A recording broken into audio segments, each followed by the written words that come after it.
Back to news. Poultry రంగంలో కొత్త technology గురించి తెలుసుకోవాలనుకుంటున్నారా? కొత్త పరిశ్రమ పెట్టాలనుకుంటున్నారా? అయితే హైదరాబాద్ హైటెక్స్ కు పరుగులు పెట్టండి.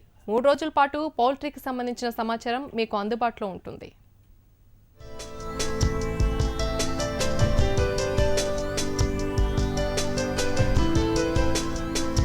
పౌల్ట్రీ ఉత్పత్తులైన చికెన్, గుడ్డు ఉత్పత్తిలో ముందు వరుసలో ఉన్నాయి తెలుగు రాష్ట్రాలు.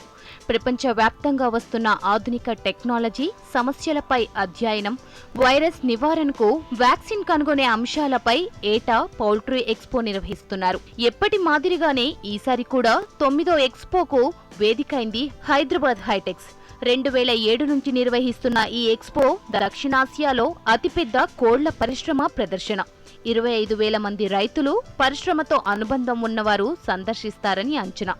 దేశ విదేశాలకు చెందిన 220కి పైగా కంపెనీలు తమ ఉత్పత్తులు, సాంకేతిక పరిజ్ఞానాలను ఇక్కడ ప్రదర్శిస్తాయి. అమెరికా, దక్షిణాఫ్రికా, చైనా, కెనడా, ఫ్రాన్స్, బెల్జియం దేశాలకు చెందిన కంపెనీలు ఇందులో పాలు పంచుకుంటున్నాయి.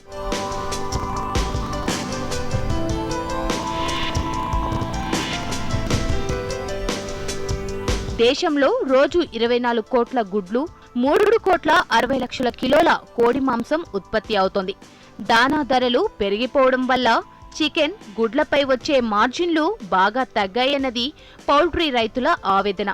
ఫలితంగా పౌల్ట్రీ రంగం ఇబ్బందులను ఎదుర్కొంటోంది. పౌల్ట్రీ రంగానికి కేంద్ర, రాష్ట్ర ప్రభుత్వాల ప్రోత్సాహం ఇవ్వాలని పౌల్ట్రీ పరిశ్రమ డిమాండ్ చేస్తోంది. ఇప్పటి వరకు కేంద్ర ప్రభుత్వం నుంచి పౌల్ట్రీ రైతులకు ఎలాంటి మద్దతు లభించడం లేదు. గుడ్లు, కోడి మాంసం తక్కువ ధరకు లభించే అత్యుత్తమ ప్రోటీన్ ఆహారమని, దీనికి చేయూతనివ్వాలని కోరుతున్నారు. ముఖ్యంగా పౌల్ట్రీ పరిశ్రమకు వ్యవసాయ హోదా ఇవ్వడంతో పాటు కేంద్రం సాయమందించాలని కోరుతున్నారు. ఈ సౌత్ ఏషియాలోనే ఇది ఒక పెద్ద ఎగ్జిబిషన్. ఇది ఇంతకుముందు రైతులు ఎగ్జిబిషన్ చూడాలంటే బ్యాంకాకో లేకుంటే అమెరికా, అట్లాంటాకో పోవాల్సిన అవసరం ఉండేది. కానీ ఈ ఎగ్జిబిషన్ వీటి నుంచి రైతులకు చాలా ఉపయోగకరంగా ఉంటుంది. వ్యవసాయ హోదా అంటే మేము ఇప్పటికీ ఇండస్ట్రీలో లేము, అగ్రికల్చర్లో లేము. అగ్రికల్చర్కి వస్తే మాకు కొంచెం బెనిఫిట్స్ జరుగుతాయని చెప్పి మేము అనుకుంటున్నాం. పోనీ ఇండస్ట్రీలో మమ్మల్ని ఉన్నా బాగుండే, ఎటు లేకుండా మేము మధ్యంలో ఉన్నాం, త్రిశంకు స్వర్గంలో ఉన్నట్టున్నాం. మాకు వ్యవసాయ హోదా కల్పించినట్టయితే కొంచెం వ్యవసాయ రంగానికి వచ్చే బెనిఫిట్స్ మాకు రావడం జరుగుతూ ఉంది. ఏ ఎక్విప్మెంట్స్ కానీ ఎలక్ట్రిసిటీ ఆల్రెడీ మాకు సబ్సిడీ గవర్నమెంట్ ఇవ్వడం జరిగింది ఇప్పటికే. దేశ పౌల్ట్రీ రంగంలో వార్షికంగా 11 నుంచి 14% వరకు వృద్ధి కొనసాగుతుంది. పౌల్ట్రీ ఉత్పాదకత పెంచే అత్యాధునిక యంత్రాలు, సామగ్రితో పాటు దానా వినియోగంలో మెలకువలను రైతులు ఈ ప్రదర్శన ద్వారా తెలుసుకునే అవకాశం ఉంటుంది. కరువు పరిస్థితులపై కొద్ది రోజులుగా